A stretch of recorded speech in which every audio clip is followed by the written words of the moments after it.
Likutei Sichos, Chelik Chaf, Volume 20, the third Sicha for Parshas Vayera. This Sicha will explain the great aspect of Mesiras Nefesh, self-sacrifice, for the sake of Hashem, and specifically, the Mesiras Nefesh of the Akedah, the binding of Yitzchak, and also how this serves as the root, the source, for all future Mesiras Nefesh throughout all the generations. As an introduction, just to familiarize ourselves with some concepts to help us better flow through the Sicha, we know that Avraham Avinu withstood Asara Nisyonos, 10 tests, 10 challenges which he received from Hashem. Most notable amongst them is the Nisayon of Ur Kasdim, the grand test of when Avram was thrown into the fiery pit. And the last of these 10, which is considered to be the most important one, the greatest one, is the Nisayon of the Akedah, the challenge which Hashem gave him and which he stood by and succeeded in, namely the one in which he was to offer his son as a sacrifice. In general, Mesiras Nefesh, what does it mean? So literally it means to give up your life. One gives up one's life for Hashem's sake. However, there's also a deeper meaning to it and a more practical one on a day-to-day basis. And that is, as Chassidus explains, the idea of Nefesh, the ultimate highest level in the Nefesh and the soul of a person is one's Ratzain, one's desires, one's will. So when one gives over, Mesiras Ritzainosav, one gives over their will, their desire to Hashem, that is a constant Mesiras Nefesh. So let's get into the Sicha. In regards to the Nisayon of the Akedah, which is the 10th, and as we said, the final Nisayon of Avraham Avinu, the Gemara tells us in Sanhedrin that if you look at the words that Hashem says, and we recite it every morning, Hashem said to Avram, Kach na es bincha es yichidcha, he says to him, take please. Hashem basically is pleading with him, ask them please to do it in a lashon of bakasha. So the Chazal tell us that what Hashem was saying to Avram is, I tested you with many tests, and you succeeded. You stood by all of them. Now I ask you, please, I want you to succeed in this one, that they should not say, no one should be able to say, if Avram would have failed in this one, that there is no substance in all the previous tests that Avram had succeeded in. So we need to understand, why would this have been? If Chas v'Shalom Avram Avinu would not have succeeded in this test, why would this have triggered? Why would this have made a reasonable argument to the naysayers that there was no substance in the early ones? Perhaps one could have just suggested, listen, all the early ones weren't as severe, weren't as difficult. They were indeed Mesiras Nefesh. Avram succeeded. This one was just so over the top that he didn't succeed. In other words, why is this the litmus test for all the other Mesiras Nefesh? And this gives the, so to speak, stamp of approval to make genuine all the prior Mesiras Nefesh. So the Rebbe explains that generally speaking, in the concept, the idea of the Akedah, where this is something so integral in Yiddishkeit, in Judaism, that we mention it all the time in our prayers, especially in Rosh Hashanah, Yom Kippur, and so on. And of course, the famous question, why is it that this is, so to speak, the drum that we beat all the time, namely the Akedah of Avram, that Avram was Oiked as Yitzchak, that Avram bound Yitzchak? You could ask the question, throughout all the generations, there were so many holy souls who gave up their lives al Kiddush Hashem. We know, for example, some that we mention on Yom Kippur, Rabbi Akiva and his colleagues, and so too in all generations throughout. Moreover, one can make an argument when it comes to Avraham Avinu, his Mesiras Nefesh perhaps wasn't as great, because at the end of the day, Hashem spoke to Avraham Avinu. Hashem gave him a direct command. Whereas all the other ones, Hashem never spoke to them, and yet they all were Moser Nefesh. Now you can't answer and say, well, since he was ready to give up his son's life, which is so much more difficult, therefore it's so special, it stands out so much. Because that's not a sufficient answer. Why? Because we do find, whoever knows Jewish history throughout all the generations, there were many, many cases in which people gave up the lives of their children, including their own. For example, the one that stands out is the story that happened during the time of Nebuchadnezzar, when you had Hannah and her 7 sons. Hannah and the 7 sons, each one of them, by her encouragement, gave up their life just not to bow for Avodah Zarah. And in fact, as the Medrash tells us, she said, you, meaning Avram Avinu, you only made a altar, so to speak, for 1 son, and I made 7 altars. I sacrificed 7 sons. So back to the question, what is so special, what is so unique about the Nisayan of the Akedah?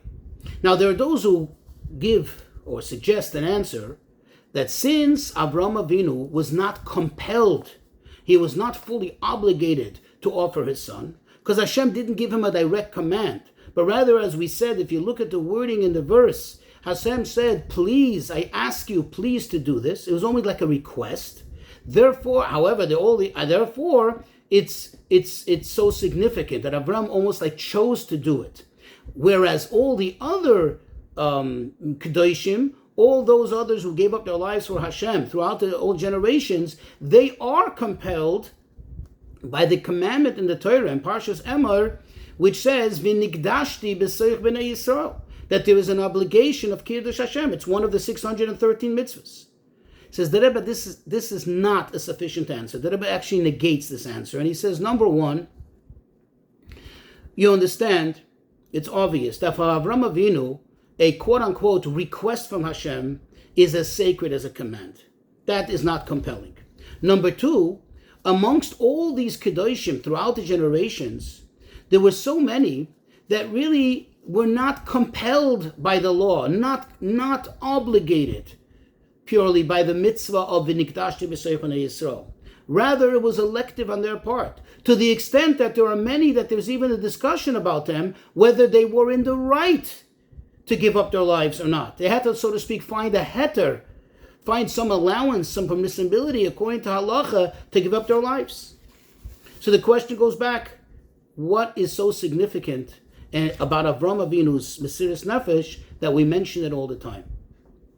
So the explanation that Rebbe brings, the famous one that's explained in Chassidus, that since Avram Avinu was the first one, the very first one that succeeded in Mesiras Nefesh, so therefore he is like the Poiseach Hatzinor. He is like the trailblazer, the one who opened up a new conduit. He opened up a new concept, this new phenomena of Mesiras Nefesh. Since he was the first, it was the most difficult. Kol haschal koshes. And therefore, all the future generations are all really riding on the koyach that he gives us, that he gave them for Mesiras Nefesh. That's the explanation that's given in Chassidus. And the Rebbe said that's a valid one. However, there's still yet one thing that needs to be explained, or better understood. Avram Avinu, as we said in the introduction, had 10 tests. And one of the most significant ones amongst them was the Ur Kasdim, the test where he was thrown into the fire for his beliefs and for his refusal to denounce his belief in one God. Why is it that specifically the Akedah is the one that is counted as the Psichas Hatzinor, as the quote, opening of this new conduit of Mesiras Nefesh for all future generation? There, you can say perhaps it was even greater. When Avram Avinu was ready to give up his life for his beliefs in Hashem, Hashem had not spoken to him yet. So perhaps it's even greater than here, than the Akedah, where Hashem spoke to him directly and told him and pleaded with him and said, please, I need you to do this for me. So why is it that the Akedah specifically is counted as the greatest act of Mesiras Nefesh, the first great act of Mesiras Nefesh, which is the trailblazer, which is the Psichas Hatzinor for all future generations of Mesiras Nefesh?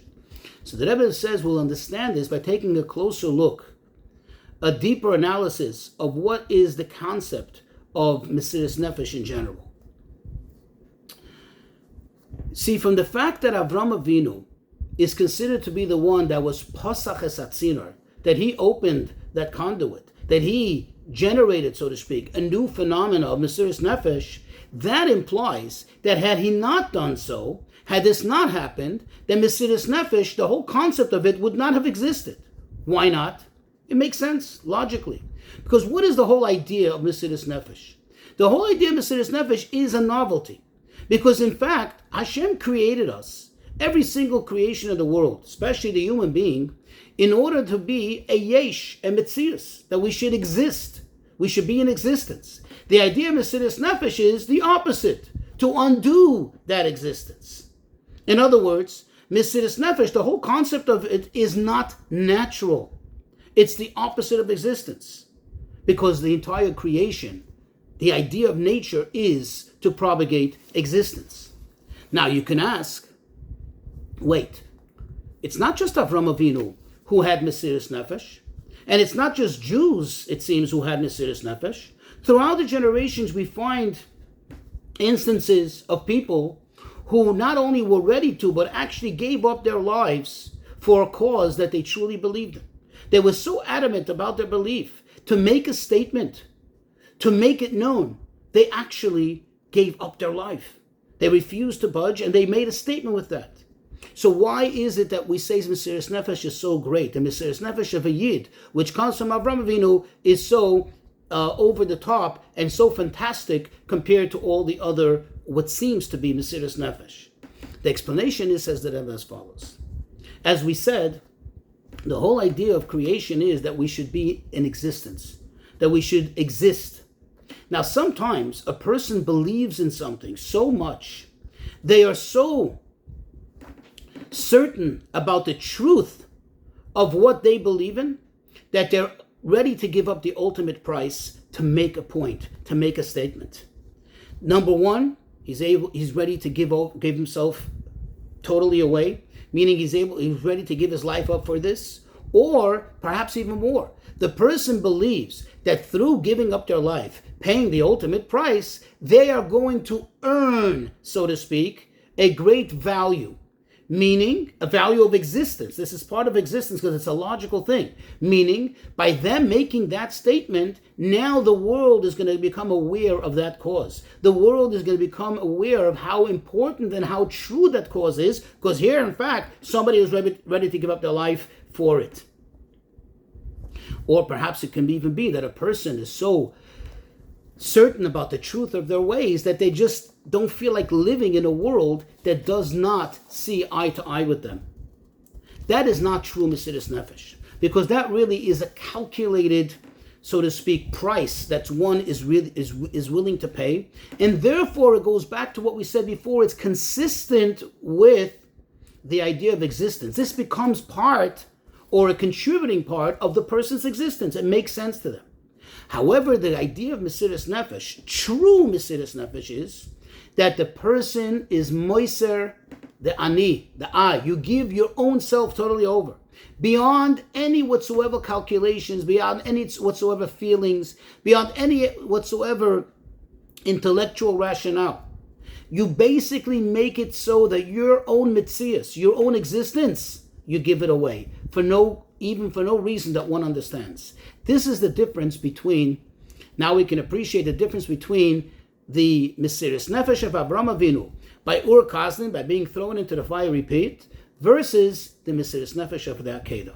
You see, by Ur Kasdim, indeed, Avram Avinu was ready to sacrifice himself, but it was a calculation. This was a calculated price he was ready to pay, albeit a holy calculation. But you can say that he was so convinced that one must publicize and spread the knowledge of Hashem in the world that he was ready to make the statement even by giving up his life. However, when it comes to the Akedah, it's exclusively because, as that Hashem says, Ato yodaiti ki yirei likimata. Exclusively because, like Hashem says, now I know that you have true fear of God. It's only because of God, not because of what you understand, not because of what makes sense to you. Because number one, look at the facts. Nobody was present there. Not even Avram's servants. He told them to stay behind. Nobody really would have known. Nobody would have been there to appreciate the impact of the statement, if indeed it was to make an impact and to make a statement. Furthermore, moreover, if you think about it, this act of Mesiras Nefesh, of the Akedah, made absolutely no sense and no justification, therefore, for his cause. In no way would it propagate his cause. On the contrary, it would stifle it. Why? Because if he would have indeed killed Yitzchak like he thought that's what he has to do, what would have been? There would have been nobody to continue his cause. It would have ended right there. So this was not serving his cause in any way. And this is the greatness of the Akedah.